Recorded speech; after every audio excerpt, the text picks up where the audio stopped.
Hi, here's a short video covering two topics. First, what is weak hours, and second, why should you use it. This video is primarily aimed at everyone that uses the default UI at max level. Since Cataclysm there are spell alerts for various procs.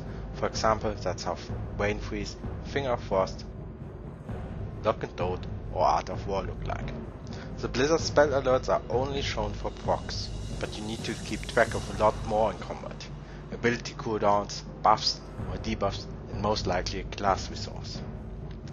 At a basic level, Weakauras has the same purpose. It shows you important information.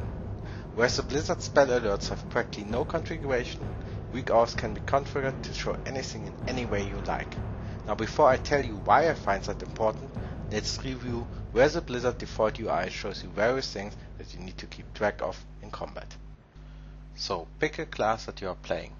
Any class will do. Did you choose one?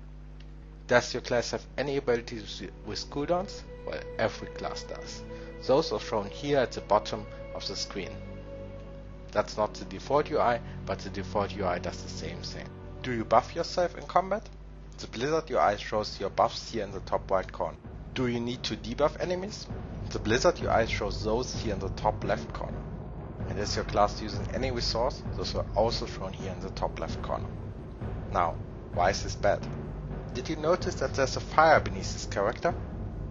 Right here in the middle. I turned that on a while ago. That's why the Blizzard UI is bad. It forces you to look at the corners of your screen to see important information instead of the middle of the screen, where all the action happens. With Weakauras, you can show all the information in the middle right next to your character. And if you do that, you won't be standing in fires. Weakauras is, admittedly, not the easiest add-on to set up, but there's a huge community around it. To get started with Weakauras, you can either watch some of the many tutorials that are on YouTube. I put a link to the ones I like the most into the description of this video. Or there's a second way that gets you started somewhat faster. That's importing the setup of someone else. Go to images.google.com and search for your spec plus Weakauras. You will find lots of people who have posted screenshots of their UI and provide import strings which you can easily import into Weakauras. Thanks for watching, and if you enjoyed this video, please like it. Also, I'll continue doing videos about Weakauras, so if that interests you, please subscribe.